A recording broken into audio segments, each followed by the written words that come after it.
Kasih Dikmas Ditlantas Polda Riau. Kami akan menyampaikan materi terkait dengan sosialisasi keselamatan berlalu lintas. Nah, kaitannya dengan SMK tadi. Izinkan saya berdiri dengan kayak Pak Bambang, biar lebih kenal dan lebih akrab. Kalau saya duduk di depan mungkin ada yang nggak kenal kan, mana tahu nanti di lapangan jumpa sama saya lupa bisa say hello lah minimal kan, ya kan? Nah, ngopi boleh juga, kami kebetulan juga suka ngopi. Baik, ini dasarnya tentunya kalau kita menyampaikan materi ada dasarnya. Tadi juga sudah disampaikan pemateri sebelumnya, kita berkaitan dengan lalu lintas itu berarti ada dasarnya, yaitu Undang-Undang Nomor 2 Tahun, kalau yang ini kepolisian ya, Undang-Undang Nomor 2 Tahun 2002 tentang Kepolisian Negara Republik Indonesia. Kemudian berkaitan dengan jalan, Undang-Undang Nomor 22 Tahun 2009 tentang lalu lintas dan angkutan jalan. Nah, ini Undang-Undang Nomor 22 ini bukan dikelolanya hanya polisi lalu lintas saja, ada stakeholder yang ada di sana, antaranya Dishub. Kemudian ada 4 pilar perancang RUNK tadi. Next. Nah, ini Kamsel Ditlantas, mungkin kalau saya hanya baca takutnya kelamaan, kita lanjut aja. Next. Ini tujuan Kamsel Ditlantas ya. Di sini lanjut aja. Nah, ini berbicara dengan keamanan, keselamatan, ketertiban dan kelancaran lalu lintas. Jadi lalu lintas itu kan merupakan urat nadi kehidupan di jalan raya. Kalau salah satu urat nadinya terputus, tentunya akan terhenti, sama dengan kita manusia. Urat nadi kita terputus, pasti ada yang organ tubuh kita ada yang berhenti salah satunya. Nah, ini sama dengan lalu lintas. Apabila terjadi kemacetan, kepadatan, kena laka lantas, jalan rusak, tentu otomatis kendaraan akan terhambat. Pendistribusian barang akan terhambat. Tujuan kita mungkin ditempuh 5 menit jadi 10 menit. Kemudian tujuannya adalah untuk yang pertama terkait dengan lalu lintas, meminimalisir pelanggaran lalu lintas, meminimalisir ataupun menekan angka kecelakaan lalu lintas. Yang ketiga, meningkatkan disiplin dalam berlalu lintas, terutama pengemudi. Memang ini semua pengusaha, tapi tidak menutup kemungkinan para pengusaha dari rumah ke kantor menggunakan kendaraan, baik mungkin pribadi maupun bisa menggunakan kendaraan umum. Ya, jadi nanti bisa disampaikan kepada para karyawannya saat mau berangkat bisa diberikan APP terlebih dahulu. Nah, itu tujuannya itu.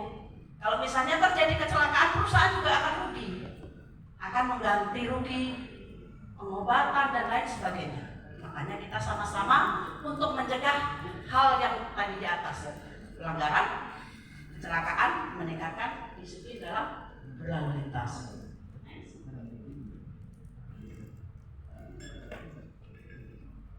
Ya, ini salah satu 3 pilar. Ya. Kalau misalnya tadi keluarga, lingkungan tempat tinggal, lingkungan kerja.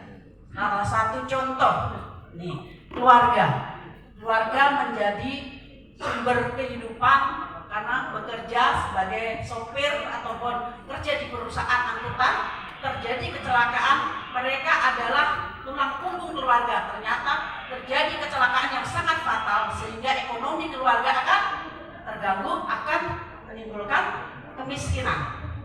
Ya, selama ini mungkin bekerjanya bagus, kemudian gajinya lancar karena normal ya, tapi begitu kecelakaan dia fatal, mungkin kakinya patah, akhirnya besoknya lagi tidak bisa membawa kendaraan, ekonomi keluarga juga akan berpengaruh, baik itu anak, istri. Ya. Kemudian lingkungan tempat tinggal. Nah, kita harus perhatikan juga, jangan sampai kita sebagai pengemudi, lingkungan tempat tinggal mungkin di situ ada pengaruh narkoba dan lain sebagainya.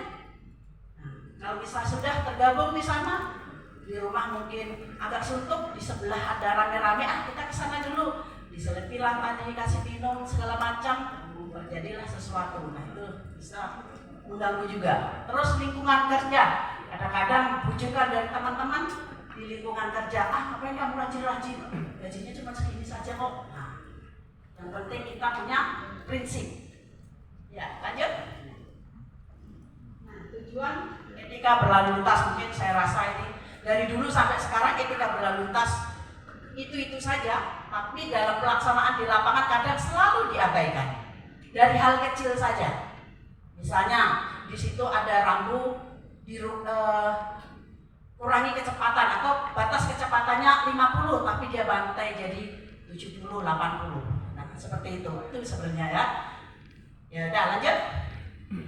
Nah ini 7 poin program prioritas road safety. Mungkin bisa dibaca menggunakan ponsel saat berkendara sesuai aturan di undang-undang memang tidak diperbolehkan.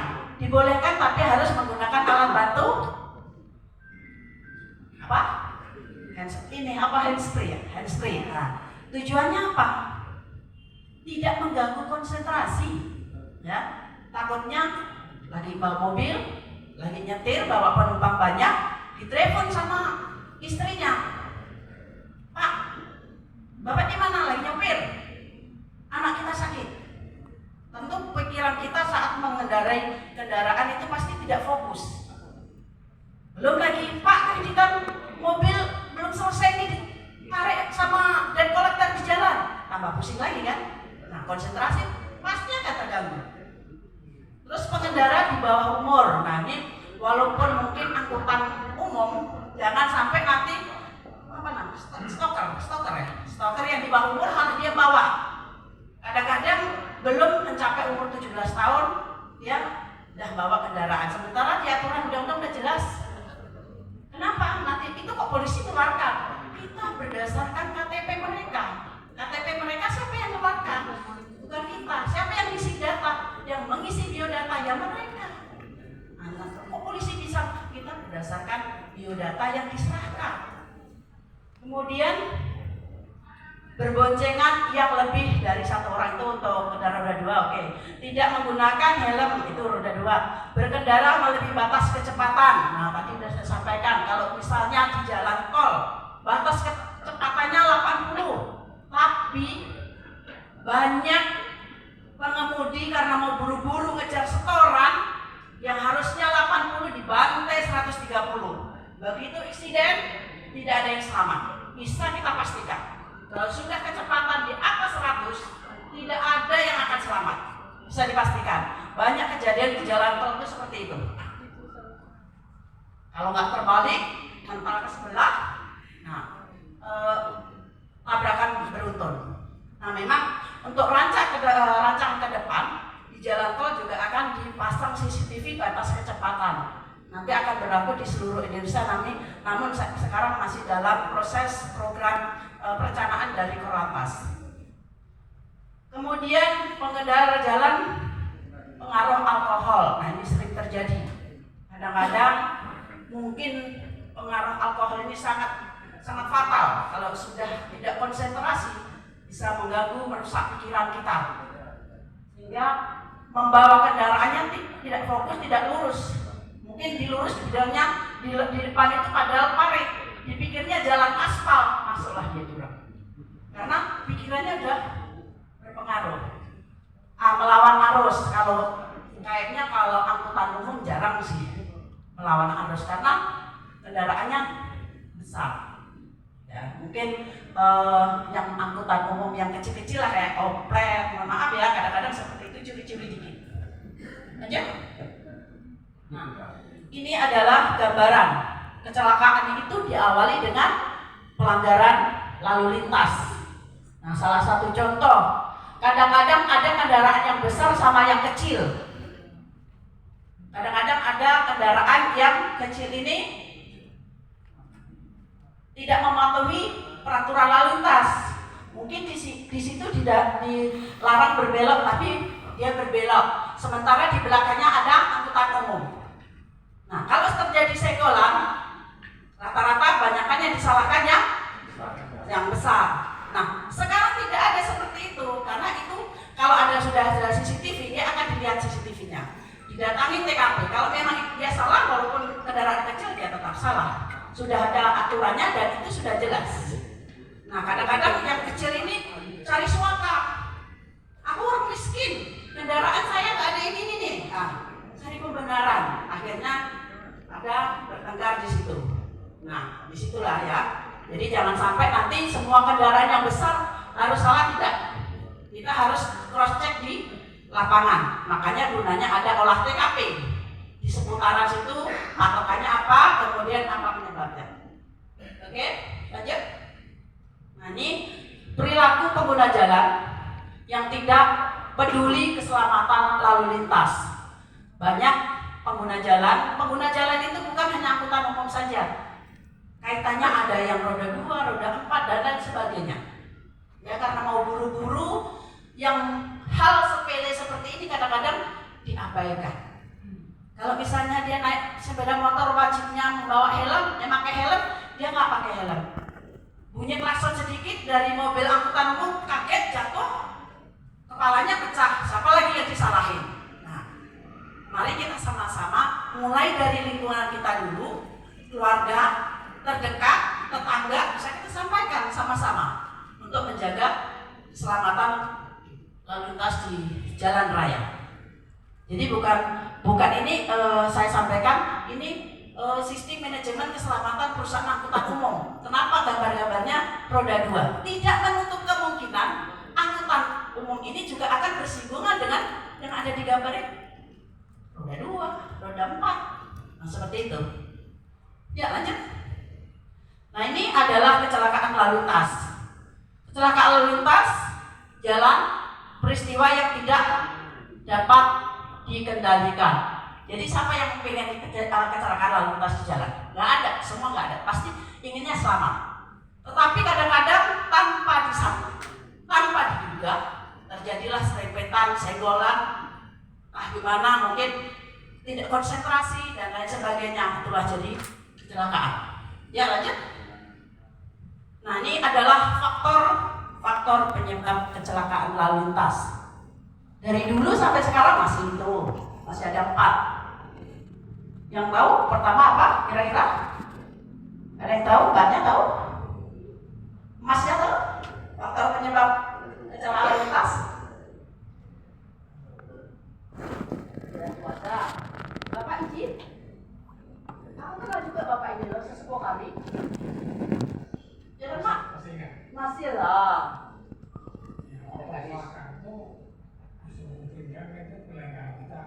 Ya, berarti kalau kelelahan kita apa berarti? Manusia. Kalau cuaca tadi mungkin hujan, banjir, terus tanah longsor, kita tidak antisipasi, ternyata di depan ada banjir, mobil kita akhirnya jadi mogok karena di belakang ada kendaraan juga yang mau laju, tabrakan di belakangnya. Nah, seperti itu. Apalagi sekarang karena ada perbaikan jalan, mungkin setiap hujan akan tergenang. Untuk itu, apabila sudah mulai penghujan, kalau tinggal di wilayah Pekanbaru, kita sudah mempunyai prediksi. Oh, saya mau lewat sini. Kalau hujan pasti takutnya saya banjir. Saya ngambil jalan alternatif. Nah, seperti itu. Karena anak saya juga kalau pas banjir, pas hujan, pasti arah saya ke banjir. Begitu arah banjir, terjadilah kemacetan di satu titik ruas jalan yang memang tidak banjir, semua kendaraan mengarah ke sana semua. Saya tinggal di DKI. Tahu DKI? Kaget ya? Daerah Kulit Indah. Nah, karena kalau saya dibilang DKI, kampungan, Ubi dan lain sebagainya, saya akhirnya memperpedekan diri DKI, daerah Kulit Indah. Nah, di sana. Nah, kalau saya udah pulang, kalau udah musim penghujan, sebenarnya ada 2 jalan alternatif. Tapi kalau sudah musim penghujan, 2 jalan alternatif tersebut kalau sudah banjiran, saya ada jalan utama yang saya pakai, yaitu jalan aktual. Tapi kalau semuanya dari kota, dari luar kota, arah Lelawan ke kota, pasti menumpuk ke situ semuanya. Yang harusnya jarak tempuh saya misalnya ke kantor dari jam 6.30, misalnya saya kalau jam 6 belum ya, karena bersamaan dengan anak sekolah, 6.30 sampai jam 7, tapi jam saya sampai ke kantor jam paling tidak 30 menit baru sampai, karena semua turun ke situ semuanya. Nah, belum ditambah lagi kendaraan-kendaraan yang roda 6 ke atas. Makanya sering kita membuat surat untuk ke instansi terkait yang roda 6 ke atas agar perjalanan melintas di jalan tertentu di atas jam 7 supaya menghindari terjadinya kemacetan tadi. Nah, selain cuaca, kemudian faktor jalan. Tadi sudah saya singgung juga karena ada jalan rusak, perbaikan jalan dan lain sebagainya. Karena kalau sudah perbaikan jalan memakan badan jalan jadi bottleneck, tentunya akan menjadi kemacetan. Nah, sudah menjadi kemacetan, kadang orang saling serobot-serobot, senggolan, akan terjadi adu mulut di jalan. Mungkin sering dialami nih. Kemudian apa di lingkungannya? Kendaraan. Nah, ini sangat penting. Tadi juga sudah disampaikan masalah kendaraan dari Organda juga sudah disampaikan, dari PPTD juga sudah disampaikan. Kemudian sudah disampaikan juga usulan dari peserta ataupun audien kita, yaitu masalah kalau kita punya usaha pasti modalnya harus ada kan? Karena apa? Kendaraan itu harus ada harwahnya, baik kendaraan pribadi maupun perusahaan. Kira-kira kalau kita ini bukan perusahaan ya, contoh kita punya kendaraan sering diservis nggak? Sering kan? Sering ganti oli nggak? Nah, itu berapa ganti oli? Sebulan sekali kah? 3 bulan sekali kah? 6 bulan sekali kah? Tergantung kendaraannya kan? Nah, kalau kendaraannya masih bagus, tentunya mungkin per 6 bulan, per semester.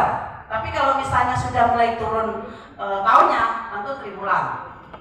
Turun lagi karena udah ya mulai pergerakannya sudah mulai panjang, tentunya per bulan.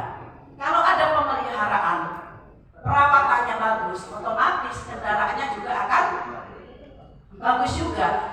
Jangankan kendaraan, manusia aja perlu nggak perawatan? Perawatan bukan berarti kita perempuan itu pergi ke salon, tidak. Minimal general check up kita. Semakin berumur, semakin kita makan tidak sesuai akan menimbulkan penyakit.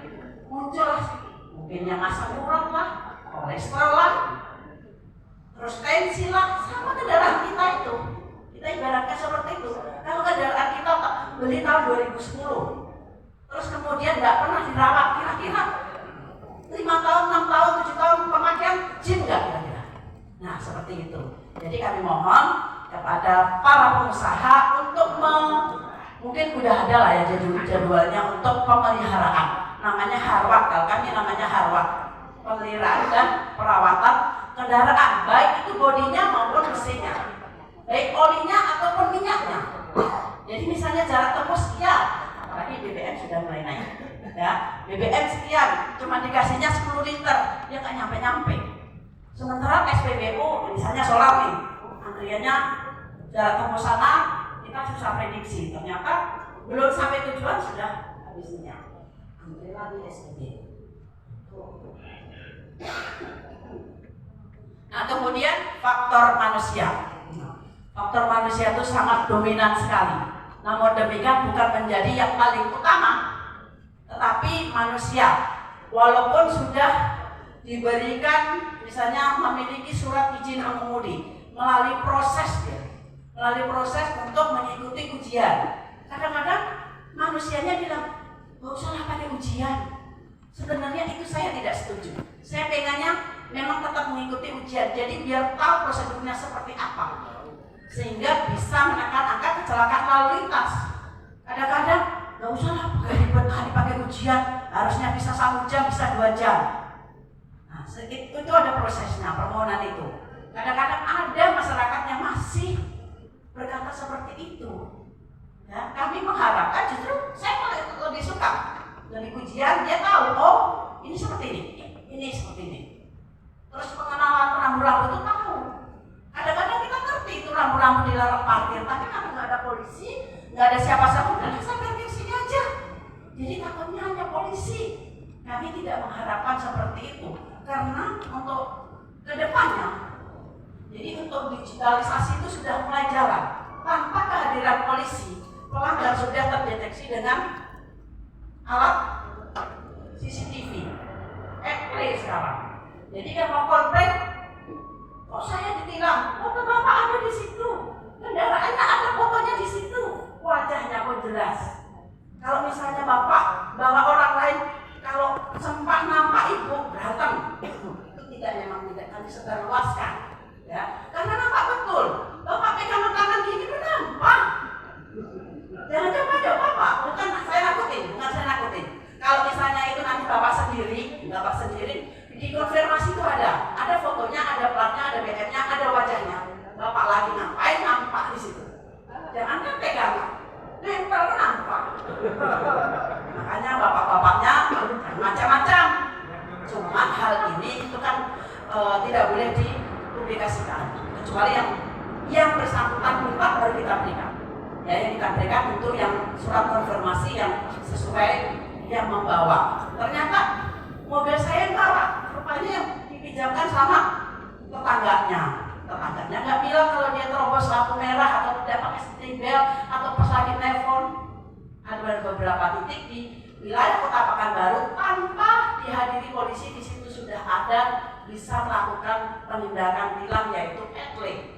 Ada gambarnya. Cuma kami nggak mau nanti ada salah satu itu kok gambar saya nanti kan. Saya kasih gambaran aja. Ya, inilah salah satu faktor lingkungan cuaca tadi yang saya katakan. Banjir, kalau di wilayah kita masih banjir. Kalau longsor itu wilayah perbatasan Pekanbaru, Sumbar ya. Misalnya di kilometer sekian dan lain sebagainya. Itu kita nanti koordinasi dengan instansi terkait untuk melakukan upaya-upaya yang harus kita lakukan, mungkin pengerukan dan lain sebagainya. Ya. Nah, ini faktor jalan, ada perbaikan jalan, kemudian jalannya amblas, rusak. Jadi sebenarnya ini bukan kerja polisi saja, karena kalau ada seperti ini, saya juga koordinasi dengan instansi terkait. Misalnya itu jalan nasional, tentunya kami koordinasi dengan kalau dulu apa P2JN, sekarang apa ya BPJN atau apa gitu, kita menyurati untuk dilakukan perbaikan. Tapi namanya menggunakan anggaran tidak serta-merta langsung saya mengeluarkan saat ini juga diperbaiki. Tentu menggunakan anggaran, kan anggaran itu setahun, dalam setahun itu mungkin dipecah lagi per bulannya, terus titiknya mana saja, seperti itu. Jadi tetap ada anggarannya, cuma anggarannya kan mereka yang ini ya, untuk jadwal-jadwalnya sudah ada. Ya.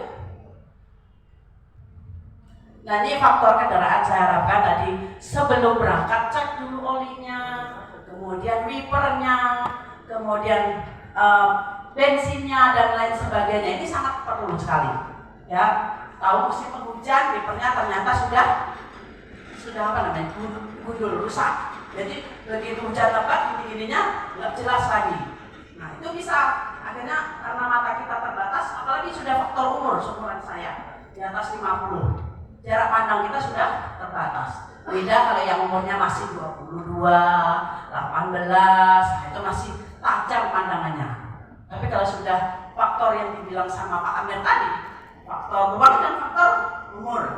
Faktor umur itu sangat penting juga. Kalau bahkan kendaraan umur kita sudah melebihi 50, kadang agak-agak payah dilihatnya. Tapi kalau lihat yang bening-bening masih lancar ya kan, apalagi yang merah-merah kan. Ya, lanjut. Nah, ini faktor manusia, kadang-kadang kelelahan, ngantuk karena jalannya lurus saja kan, tanpa ada tantangan sehingga bikin ngantuk. Justru jalanan yang menjadi ada tantangan jarang kita ngantuk. Kenapa? Karena berpikir, oh di depan belokan lagi, oh di depan turunan lagi, oh di depan tanjakan lagi. Tapi kalau jalannya lurus, santai lurus atau ya, karena lelah, ngantuk. Tapi kalau misalnya justru jalan yang berliku, tikungan tajam, kemudian belokan, itu lebih berhati-hati dan lebih waspada. Kecuali orang yang kurang menguasai medan tersebut. Tapi kalau dia sudah menguasai, otomatis dia akan konsentrasi. Ya, makanya ada penambahan lah rambu-rambu di sana. Oh sekian meter lagi, 1 kilo lagi ada jalan licin, tanjakan, tikungan dan lain sebagainya. Makanya kalau kita bepergian, perhatikan kanan kiri petunjuk-petunjuk yang ada. Lanjut. Nah ini bisa video laka lantas nih, yang di atas tadi. Nah ini bisa dibuka Pak? Gak bisa ya? Tadi kok di handphone bisa ya? Ini laka lantas di persimpangan. Ya lanjut. Nah saya ngambil laka lantas pada saat di daerah Kalimantan, walaupun ini bukan angkutan umum tapi salah satu kendaraan trailer kan. Mungkin jalannya menurun, remnya blok, di lampu merah, pas traffic light-nya lampunya merah, dia berhenti nabrak yang lainnya. Itu salah satu faktor kendaraan tadi, mungkin remnya blok atau ngantuk, akhirnya untuk menghindarnya sudah tidak bisa mengendalikan lagi. Jadi nanti setiap pengemudinya mau berangkat, saya mohon kepada bagian apa ya, kalau memberikan APP kepada pengemudi itu, minimal dikasih arahan ataupun APP tentang keselamatan berlalu lintas di jalan. Minimal kalau sudah dia menjaga keselamatan, tidak terjadi kecelakaan, kan perusahaan nggak rugi juga, nggak mengeluarkan uang juga. Tapi kalau sering terjadinya kecelakaan, pelanggaran, bayar tilang lagi, ya kan? Walaupun 76.000 misalnya, kalau hampir mungkin 1 bulan 3 kali kan lumayan. Bagus kita sedekahkan, dapat amal kita kan? Nah kemudian kecelakaan, kalau misalnya dalam 1 bulan, kok dia aja yang kecelakaan? Nah harus dievaluasi pengemudinya. Kenapa? Mungkin ada problem keluarga di rumah, tidak konsentrasi pada saat membawa kendaraan, seperti itu ya. Nggak bisa dibuka ya Pak? Oke, lanjut. Ya ini juga nggak bisa dibuka. Lanjut. Nah ini kecelakaan bukan di wilayah daerah Riau. Mudah-mudahan di wilayah daerah Riau ini untuk kecelakaan lalu lintas terkait dengan angkutan umum saya rasa tidak terlalu signifikan. Ini di Pulau Jawa. Ya, mudah-mudahan para pengusaha ada di sini tertib berlalu lintas, memberikan arahan kepada pengemudi sehingga tidak terjadi kecelakaan lalu lintas yang fatal untuk khususnya angkutan umum. Ya lanjut. Nih pengenalan marka, garis dan rambu-rambu lalu lintas. Memang ini mungkin bisa dibaca lah di Google juga banyak. Cuman kadang-kadang